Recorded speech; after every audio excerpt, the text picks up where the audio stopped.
Hello everyone, स्वागत है आप सभी का history passion of history YouTube channel में। आई होप आप सभी अच्छे होंगे। तो हमने हमारे मध्यकालीन भारत की सीरीज़ शुरू की थी, जिसमें कि हमने 3 क्लास देख लिए हैं, जिसमें 2 पार्ट में तो हमने अरब और तुर्की आक्रमण देखे, जिनमें कि मोहम्मद कासिम, मोहम्मद गजनवी, महमूद गोरी के आक्रमण देखे थे। कल जो है हमने कि एक ओवरव्यू देखा था दिल्ली सल्तनत का। आज हम हमारे दिल्ली सल्तनत के जो 5 वंश हैं, गुलाम वंश, खिलजी वंश, तुगलक वंश, सैयद वंश, लोधी वंश, इनके बारे में बारी बारी से अध्ययन करेंगे। तो आज हमारा सबसे पहला वंश कौन सा है? गुलाम वंश, जिसमें गुलाम वंश में सबसे पहला शासक कौन आया था? कुतुबुद्दीन ऐबक, जिसमें कि ऐबक ने जो है दिल्ली सल्तनत में सबसे पहले स्थापना की। चलिए देखते हैं कि दिल्ली सल्तनत के 5 वंश थे। ये दिल्ली सल्तनत के 5 वंशों ने शासन की। ये वस्तुतः तुर्की व पश्तून अफ़गान मूल के थे। दिल्ली सल्तनत की स्थापना त्राइन के दूसरे युद्ध के परिणाम स्वरूप हुई। त्राइन का दूसरा युद्ध कब हुआ था? 1192 ईस्वी में, जिसमें कि पृथ्वीराज चौहान हार गया था और मोहम्मद गोरी जीत गया था। जबकि मुगल वंश की स्थापना पानीपत के युद्ध के परिणाम स्वरूप हुई। पानीपत का युद्ध कब होगा? 1526 ईस्वी में, पहला युद्ध। देखिए कि दिल्ली सल्तनत दे रखा है, पानीपत का युद्ध मुगल वंश बाबर, तराइन का युद्ध राजपूत वंश पृथ्वीराज चौहान। 1206 से 1526 तक दिल्ली सल्तनत का टाइम पीरियड था। इतना साल 320 वर्ष तक दिल्ली पर सुल्तानों का शासन रहा, जिसमें कि वंश दिए गए हैं। सबसे पहला है गुलाम वंश, फिर खिलजी, तुगलक, सैयद, लोधी। इनको कल मैंने याद करने की आपको ट्रिक बताई थी। जी से गुलाम, GATSL,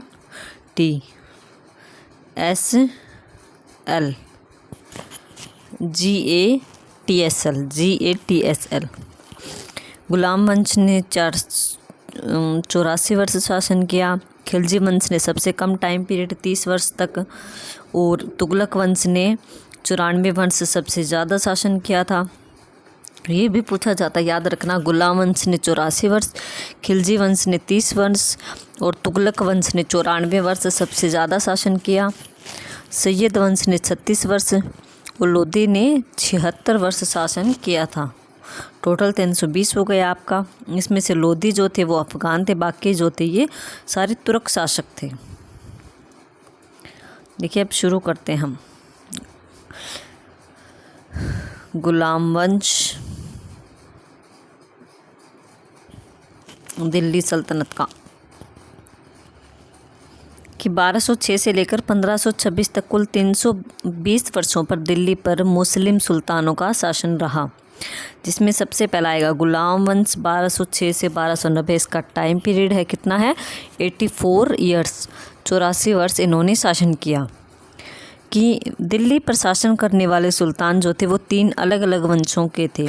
कुतुबुद्दीन ऐबक ने कुतुबी वंश की स्थापना की, इल्तुतमिश ने शमसी वंश की स्थापना की, जबकि बलबन ने बलबनी वंश, मतलब कि गुलाम वंश में 3 वंशों ने शासन किया था।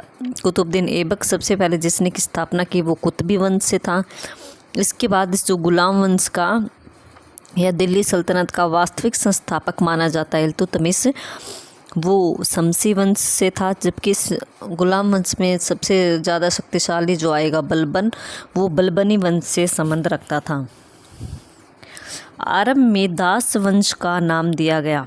गुलाम वंश को सबसे पहले दास वंश बोला जाता था, क्योंकि कुतुबुद्दीन ऐबक मोहम्मद गोरी का दास था और कुतुबुद्दीन ऐबक ने ही दिल्ली सल्तनत की स्थापना की, जबकि वो एक दास था, तो इसलिए इसको दास वंश बोला गया, क्योंकि दास ने इसकी स्थापना की थी दिल्ली सल्तनत की। इस वंश का प्रथम शासक कुतुबुद्दीन ऐबक दास था। इल्तुतमिश और बलबन वो भी दास थे, किंतु इस शब्द को मान्यता नहीं मिली। इस वंश में कितने 11 शासकों ने शासन किया। 3 शासक ही दास थे। इसमें कौन? ऐबक, इल्तुतमिश और बलबन, याद रखना। टोटल 11 शासक आएंगे गुलाम वंश में। 3 वंश थे, कुतबी, शमसी, बलबनी, जिसमें से वो 3 दास, ऐबक दास था, इल्तुतमिश दास था, बलबन दास था। देखिए अब स्टार्ट करते हैं हम। कुतुबुद्दीन ऐबक को।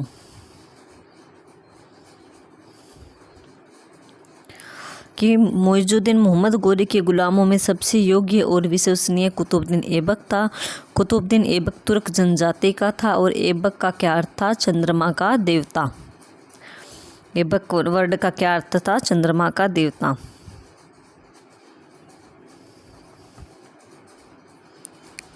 अब देखिए आगे कुतुबुद्दीन ऐबक के बारे में हम और डिटेल में पढ़ते हैं। कुतुबुद्दीन ऐबक क्या था? तुर्किस्तान का रहने वाला था। बचपन में ही दास के रूप में वह नेसापुर के बाज़ार में लाया गया, क्योंकि पहले दासों को बाज़ारों में बेचा जाता था। उसे वहाँ काजी फ़खरुद्दीन अब्दुल अजीज़ कूफ़ी ने खरीद लिया। काजी ने उसकी उचित ढंग से देखभाल की तथा उसे धनुर्विद्या और घुड़सवारी की शिक्षा दी। उसको कुतुबुद्दीन ऐबक को घुड़सवारी में निपुण कर दिया। ऐबक ने कुरान पढ़ना भी सीख लिया, इसलिए वह कुरान खां के नाम से फेमस हुआ। ये इसकी उपाधि है। पूछा जाता है कुतुबुद्दीन ऐबक की उपाधियाँ कौन कौन सी थी, तो इसकी कुरान खां नाम की एक उपाधि थी। कुरान खां क्यों कहा जाता था इसको? क्योंकि इसने जो है कुरान पढ़ना सीख लिया था अच्छी तरह से। बाद में जो कुतुबुद्दीन ऐबक को जो है नेसापुर जो कि फारस में है, वहाँ से इसको गजनी जो है ले जाकर बेच दिया गया और मोहम्मद गोरी ने कुतुबुद्दीन ऐबक को खरीदा था और अपना दास बनाया।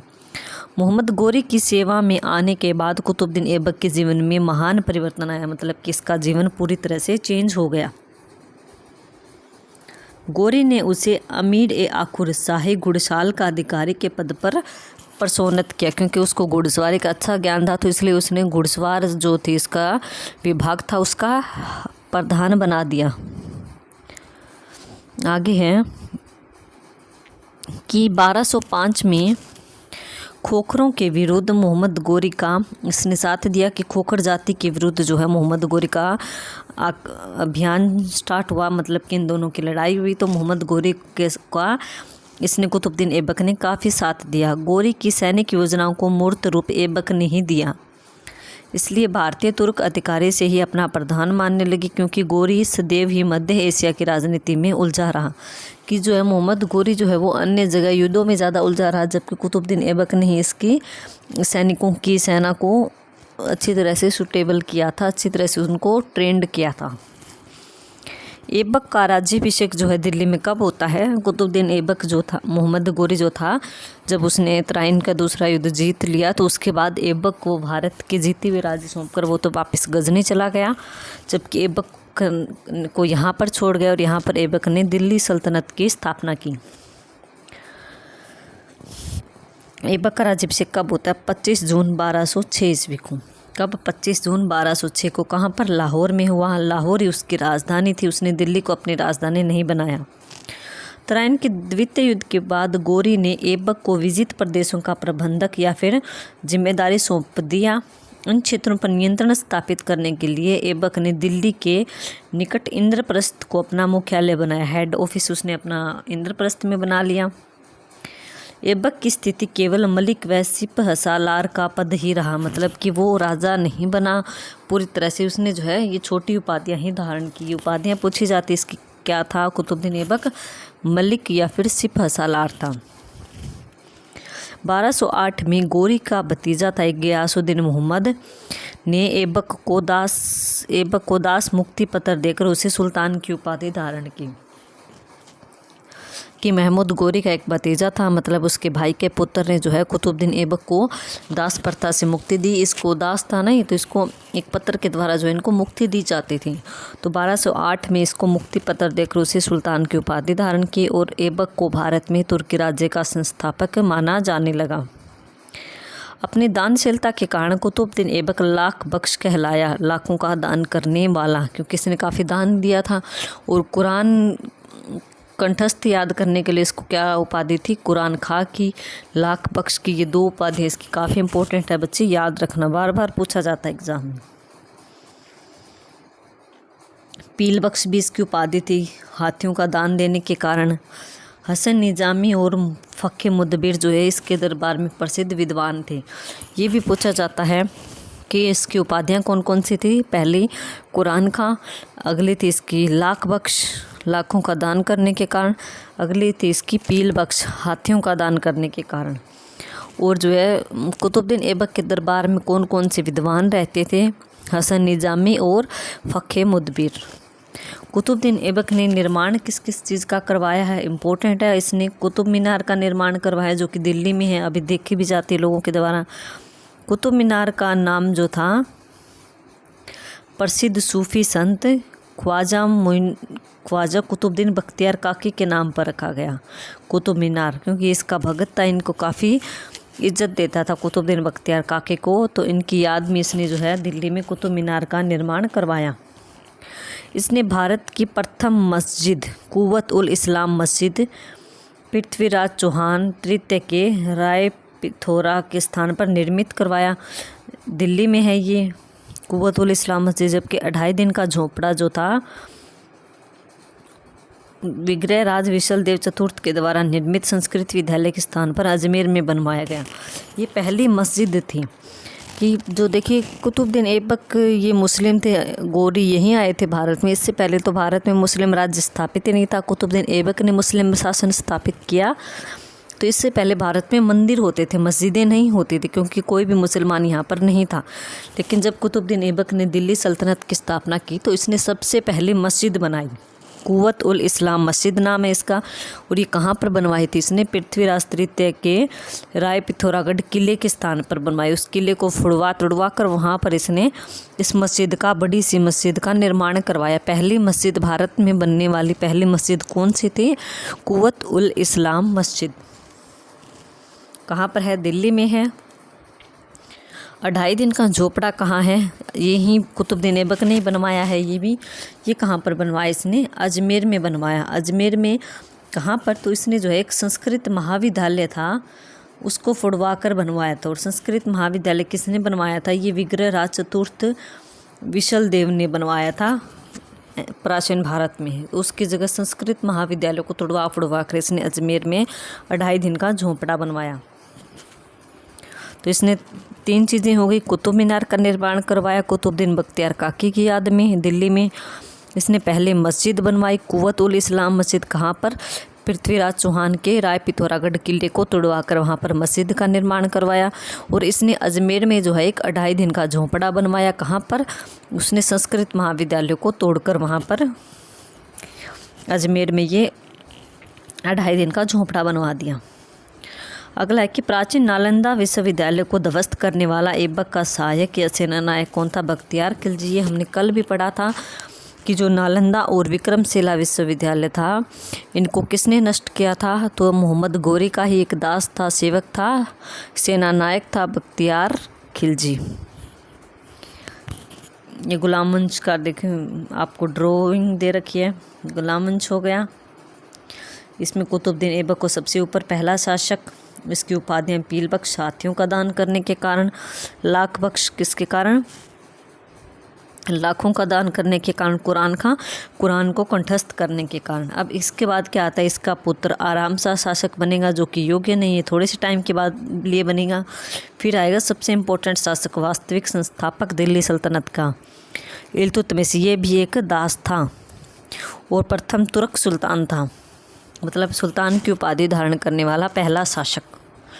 इसके बाद जो है रुकनुद्दीन फिरोज शाह 4 नंबर पे, 5 नंबर पे रजिया सुल्तान, 6 नंबर पे बहराम शाह, 7 नंबर इसमें नहीं दे रखा है, 8 नंबर पे नासिरुद्दीन महमूद, 9 पर गियासुद्दीन बलबन, 7 नंबर ये दे रखा बच्चे यहाँ पर अलाउद्दीन मसूद शाह। जबकि बलबन के खुसरो और बुगरा खां बनते हैं, इन दोनों में लड़ाई होती है। फिर बुगरा खां जो है वो कैकूबाद के नाम से जो है शासक बनता है। और इसके बाद की उमर्स होता है लास्ट शासक। इसकी मृत्यु के बाद जो है गुलाम वंश ख़त्म हो जाएगा और खिलजी वंश हमारा शुरू हो जाएगा।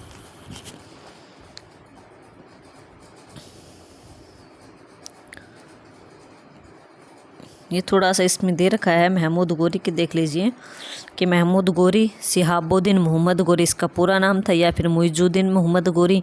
भारत में तुर्क राज्य इसने स्थापित किया। गोरी के प्रमुख आक्रमण बताए गए हैं कि पहला तो इसने मुल्तान पर किया था 1175 में, फिर इसने गुजरात पर किया 1178 में, जहाँ का भीम द्वितीय शासक था और ये हार भी गया था।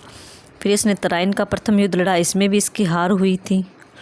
पृथ्वीराज चौहान से यहाँ पर ये भीम द्वितीय से हार गया था।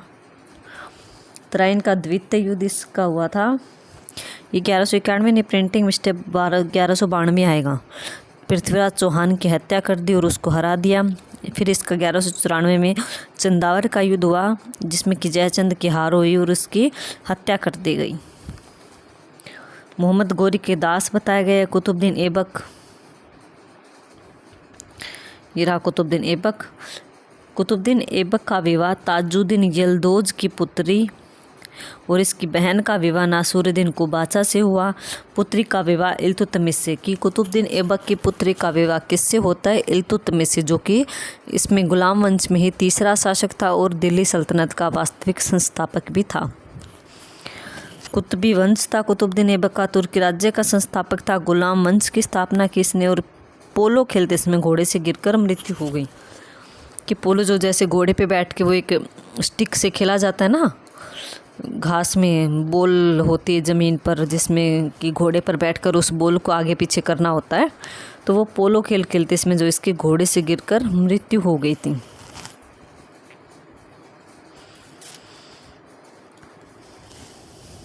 महत्वपूर्ण घटनाक्रम कि 1194 में गजनी वापस चला गया मोहम्मद गोरी, और मोहम्मद गोरी ने राज्य का कार्यभार किसको दे दिया था? कुतुबुद्दीन ऐबक को सौंपकर। 1205 में मोहम्मद गोरी वापस भारत आता है। खोखरों के विरुद्ध इसका विद्रोह होता है और 1206 में वापस गजनी जाति में इसकी हत्या कर दी जाती है। कुतुबुद्दीन ऐबक की लाहौर में चौहान या पोलो खेलते समय घोड़े से गिरकर मृत्यु हो गई। कुतुबुद्दीन ऐबक का मकबरा कहाँ है? लाहौर में। काफ़ी इंपॉर्टेंट है मकबरा इनका, पूछा जाता है। इनकी उपाधियाँ इंपॉर्टेंट है ज़्यादा, इनके मकबरे इंपॉर्टेंट है, और इनके जो है इनके दरबार में कौन कौन से विद्वान रहते थे, ये तीन चीज़ें सबसे ज़्यादा इंपॉर्टेंट है सुल्तानों की, गुलाम वंश में या दिल्ली सल्तनत में। सेकंड शासक हमारा बनता है आराम शाह, जो कि 1210 में शासक बना था। कुतुबुद्दीन ऐबक के मरने के बाद जो है आराम शाह शासक बना। कि ऐबक की अकस्मात मृत्यु, क्योंकि अचानक की मृत्यु हुई थी ना घोड़े से गिरने के कारण, उसके उत्तराधिकारी के चुनाव की समस्या को तुर्की सरदारों ने खुद ही हल कर लिया। कुछ तुर्की सरदारों ने आराम शाह को लाहौर में सुल्तान घोषित कर दिया 1210 में। आराम शाह क्या था? एक असक्षम और आराम तलब व्यक्ति था कि सारा दिन आराम ही करता रहता था, इसलिए इसका नाम आराम शाह था। इसको प्रशासन से कोई मतलब नहीं था, इसको राजा की जिम्मेदारियों का कोई मतलब नहीं था। अनेक तुर्क सरदारों ने इसका विरोध भी किया आराम शाह का। दिल्ली के तुर्क सरदारों ने बंदायूं के गवर्नर इल्तुतमिश की जब कुतुबुद्दीन ऐबक की मृत्यु हुई तो इल्तुतमिश किस जॉब पर था, कहाँ पर था? तो ये बंदायूं में गवर्नर बना हुआ था। याद रखना, कई बार पूछा जाता है एग्जाम में कि इल्तुतमिश गद्दी पर बैठने से पहले किस पोस्ट पर था? तो ये बंदायूं का गवर्नर था। ऐबक का विश्वास पात्र गुलाम भी था ये, और इसका दामाद भी था कुतुबुद्दीन ऐबक का। इसको दिल्ली आने का निमंत्रण भेजा तुर्क सरकारों ने। इल्तुतमिश शीघ्र ही दिल्ली पहुंच गया। आराम शाह भी उसके दिल्ली आगमन की सूचना पाकर दिल्ली तक आ पहुंचा, क्योंकि ये लाहौर में था ना आराम शाह। परंतु इल्तुतमिश ने उसे आराम शाह को पराजित कर दिया और मार डाला और स्वयं जो है सुल्तान बन बैठा। तो आराम शाह के बारे में आपको कुछ याद नहीं करना, इतना इम्पोर्टेंट सिर्फ ये याद रखना कि आराम शाह नाम का एक शासक आया था कुतुबुद्दीन ऐबक के बाद, बस इतना याद रखना है, क्योंकि एक ज़्यादा इम्पोर्टेंट नहीं है। और इतना याद रखना कि इल्तुतमिश जो था राजा बनने से पहले किस पोस्ट पर था? तो ये बंदायूं का गवर्नर था। आगे हम देख लेते हैं थोड़ा सा इल्तुतमिश को आज, क्योंकि इल्तुतमिश का काफ़ी बड़ा है, बाकी हम कल करेंगे। इल्तुतमिश का सबसे पहले तो आप टाइम पीरियड याद करो, 1210 से 1236। 1206 से 1210 कौन था? कुतुबुद्दीन ऐबक। फिर 1210 में कुछ महीनों के लिए आराम शाह आया। फिर 1210 से 1236 कौन आया है? यह है आपका इल्तुतमिश। 26 साल इसने शासन किया। सबसे इम्पोर्टेंट, मोस्ट इम्पोर्टेंट लगा लीजिए, इल्तुतमिश गुलाम वंश में मोस्ट इम्पोर्टेंट है इल्तुतमिश और बलबन। कि इल्तुतमिश का अर्थ होता है साम्राज्य का स्वामी। इल्तुतमिश या अलमस जो है इलबारी तुर्क था। इससे पहले जो था कुतुबुद्दीन ऐबक आया था वो कुतबी वंश का था, जबकि ये शमसी या इलबारी वंश का था। इल्तुतमिश का पिता इलाम खां अलबारी जनजाति का सरदार था। इल्तुतमिश शमसी वंश का था, इसलिए नए वंश का नाम शमसी वंश पड़ा। इससे पहले कुतुबी वंश था कुतुबुद्दीन ऐबक का। कुतुबुद्दीन ऐबक ने इल्तुतमिश को खरीदने की इच्छा प्रकट की तो सुल्तान ने दासों के व्यापारी को आज्ञा दी कि वह इल्तुतमिश को दिल्ली लाए। मतलब कि कुतुबुद्दीन ऐबक ने इल्तुतमिश को कहीं बाजार से खरीदा था। दिल्ली में ही कुतुबुद्दीन ऐबक ने उसे अपने दास के रूप में खरीदा, जिसे कि गुलाम कहा गया। किसको बोला जाता है गुलामों का गुलाम? इल्तुतमिश को। क्यों बोला जाता है? क्योंकि कुतुबुद्दीन ऐबक खुद गुलाम था और उसने इल्तुतमिश को अपना गुलाम बनाया, इसलिए इल्तुतमिश क्या हो गया? गुलामों का गुलाम। याद रखना, काफ़ी इम्पोर्टेंट है। अब देखिए कि दिल्ली में इल्तुतमिश शीघ्र ही कुतुबुद्दीन ऐबक का विश्वास पात्र बन गया। उसे सरजानदार शाही अंगरक्षकों का सरदार नियुक्त किया गया। इल्तुतमिश की प्रशासनिक क्षमता से प्रभावित होकर कुतुबुद्दीन ऐबक ने उसे कई अन्य प्रशासनिक पद भी प्रदान कर दिए और इसे अमीर-ए-शिकार का पद भी प्रदान किया। 1205 ईस्वी में इल्तुतमिश ने ऐबक ने दासता से मुक्त कर दिया था, कि कुतुबुद्दीन ऐबक ने जो है इल्तुतमिश को दासता से मुक्ति दे दी कि तुम अब मेरे दास नहीं हो, तुम एक साधारण इंसान हो। इसके बाद उसे बंदाइयों का प्रशासक या गवर्नर नियुक्त कर दिया। ऐबक ने अपनी पुत्री का विवाह भी इल्तुतमिश के साथ कर दिया। भारत में तुर्की शासन का वास्तविक संस्थापक कौन था? इल्तुतमिश। भारत में मुस्लिम प्रभुसत्ता का वास्तविक शुभारंभ इल्तुतमिश के समय ही होता है। माना जाता है कि इल्तुतमिश ने ही मुस्लिम सत्ता की वास्तविक स्थापना की थी। इसने जो है इल्तुतमिश ने कुतुब मीनार को बनवाकर पूरा किया। मतलब कि कुतुबुद्दीन ऐबक ने कुतुब मीनार को बनवाना शुरू किया था, लेकिन बीच में उसकी मृत्यु हो गई, तो इसको पूरा किसने करवाया? इल्तुतमिश ने। और राज्य को सुदृढ़ व शिथिल बनाया इल्तुतमिश ने। इल्तुतमिश ने इक्ता व्यवस्था शुरू की। इसके अंतर्गत सभी सैनिक व गैर सैनिक अधिकारियों को नगद वेतन के बदले भूमि प्रदान की जाती थी। इक्ता एक अरबी शब्द है जिसका अर्थ होता है भूमि। मतलब कि इस इक्ता व्यवस्था क्या थी कि जब जो राज्य में नौकरी करते थे, सरदार थे बड़े बड़े, तो उनको महीने की तनख्वाह देने के बदले ये जो है एक भूमि का टुकड़ा दे देता था ज़मीन का, राज्य में बांट कर कि इस साइड वाली जो ज़मीन है वो तुम्हारी है और यहाँ से जो फसल की उपज होगी किसानों से उसका कुछ हिस्सा तुम रख लेना और बाकी जो है वो किसानों को दे देना। मतलब कि जो हिस्सा तुम्हारे हिस्से में आएगा वो तुम्हारी तनख्वाह हो जाएगी, तुम्हारी सैलरी हो जाएगी। यह भूमि क्या कहलाते थे? इक्ता कहलाते थे, ज़मीन का टुकड़ा। और इसे लेने वाले क्या कहलाए? इक्तादार। तो सबसे इम्पोर्टेंट है ये पूछा जाता है कि दिल्ली सल्तनत में ऐसा कौन सा सुल्तान था जिसने की इक्ता व्यवस्था या इक्ता प्रणाली शुरू की? तो कौन था? इल्तुतमिश। इक्ता का क्या अर्थ होता है? इक्ता का अर्थ होता है भूमि का टुकड़ा। अगला है इल्तुतमिश ने चांदी का टंका चलाया, कि चांदी के एक सिक्के का नाम था टंका और तांबे का जीतल, कि तांबे के एक सिक्का का क्या नाम था? जीतल, और चांदी के सिक्के का क्या नाम था? टंका। ये दोनों चलाए इसने, नए सिक्के चलाए एवं दिल्ली में टकसाल मतलब सिक्के बनाने की फैक्ट्री स्थापित की। सिक्कों पर टकसाल का नाम लिखने की परंपरा भी प्रचलित करने का श्रेय इल्तुतमिश को जाता है कि यह सिक्का किस टकसाल में बना है, उस टकसाल का नाम भी इसमें स्थापित करवाया जाए सिक्कों में। और सिक्कों पर शिव की नंदी व चौहान घुड़सवार अंकित होते थे। इल्तुतमिश दिल्ली का प्रथम शासक था जिसने कि सुल्तान की उपाधि धारण की। इससे पहले कुतुबुद्दीन ऐबक आया, उसने मलिक व सिपह सालार की उपाधियां ही धारण की। आराम से आया, उसमें तो कुछ था ही नहीं, उसने कोई उपाधि नहीं कि वो सारा दिन आराम ही करता रहता था। अब आया इल्तुतमिश, तो इल्तुतमिश ने जो है सुल्तान की उपाधि धारण की और स्वतंत्र सल्तनत को स्थापित किया। इल्तुतमिश ने बगदाद के खलीफा से मान्यता प्राप्त की और ऐसा करने वाला वह प्रथम मुस्लिम शासक था। पूछा जाता है कि दिल्ली सल्तनत का प्रथम मुस्लिम शासक कौन था जिसने कि बगदाद के खलीफा से मान्यता प्राप्त की थी? उसमें बगदाद का खलीफा कौन था? अल मुंतसिर बिल्लाह से इसने मान्यता प्राप्त की और प्रथम मुस्लिम शासक बना।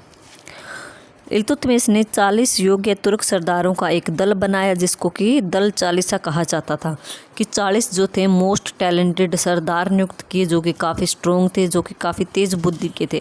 ऐसे 40 लोगों को इकट्ठा किया जिसने कि जो कि इल्तुतमिश के प्रशासन चलाने में सहायता करते थे उनकी।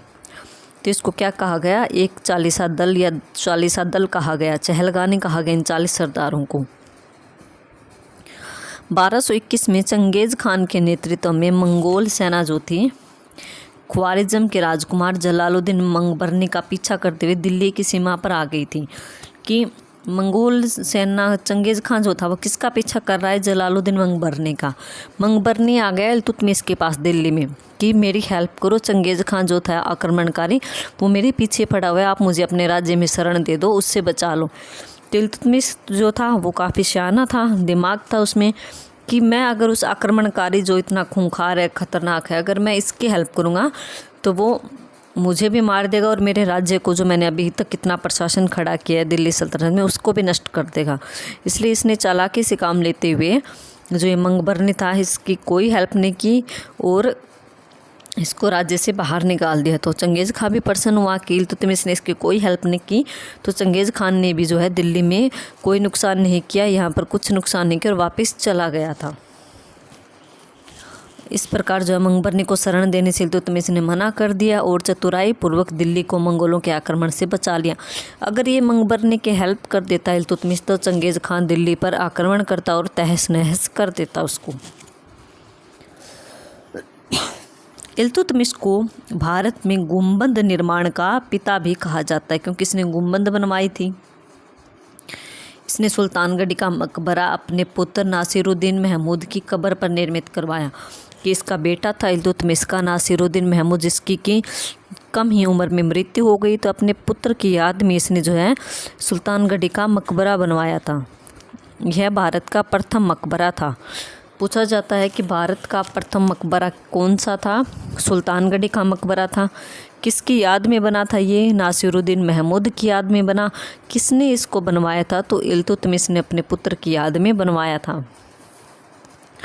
इसने जो है दिल्ली में भी एक मकबरा बनवाया इल्तुतमिश ने मोहम्मद गोरी के नाम पर, मदरसा ए मुइज़ी। उज्जैन का महाकाल मंदिर नष्ट कर दिया इल्तुतमिश ने और दिल्ली को राजधानी बनाने वाला प्रथम सुल्तान भी कौन था, इल्तुतमिश ही था। इससे पहले कुतुबुद्दीन ऐबक था, उसने दिल्ली को राजधानी नहीं बनाया बल्कि लाहौर को अपनी राजधानी बनाया था। 30 अप्रैल 1236 ईस्वी को इल्तुतमिश की क्या हो गई, मृत्यु हो गई। ये 1210 में गद्दी पर बैठा था और 1236 तक इसने शासन किया। इसकी क्या क्या चीज़ें इंपॉर्टेंट हैं कि तांबे का जितल नाम का सिक्का चलाया और जो चांदी का टंका चलाया। एकता व्यवस्था शुरू की, एकता बांटना शुरू किया लोगों को। 40 सरदारों का एक दल बनाया जिसको कि चहलगानी बोला गया। इसने सिक्कों को जो है टकसाल में ढालने की परमिशन दी, टकसाल विभाग भी स्थापित कराया। इसको गुलामों का गुलाम कहा जाता है। इसने पहले जो है इसको गुंबद निर्माण का पिता भी बोला जाता है इल्तुतमिश को। और इसने सबसे पहला मकबरा बनवाया था भारत में, कौन सा था, सुल्तानगढ़ का मकबरा। यही चीज़ इसके बारे में ज़्यादा इम्पोर्टेंट है। आगे आपका है कि न्यायप्रिय शासक इल्तुतमिश, इसके बारे में और भी इसकी कुछ उपलब्धियां हैं, उनको हम जो है कल डिस्कस करेंगे, नेक्स्ट वीडियो में करेंगे। आई होप आज मैंने आपको कुतुबुद्दीन ऐबक और इल्तुतमिश के बारे में कुछ जानकारी दी, आपको समझ आई होगी। ये वही इम्पोर्टेंट चीज़ें जो एग्ज़ाम में बार बार पूछी जाती हैं, तो आप इनको ये अच्छे से याद कर लेना। Okay, thank you so much. जय हिंद, जय भारत।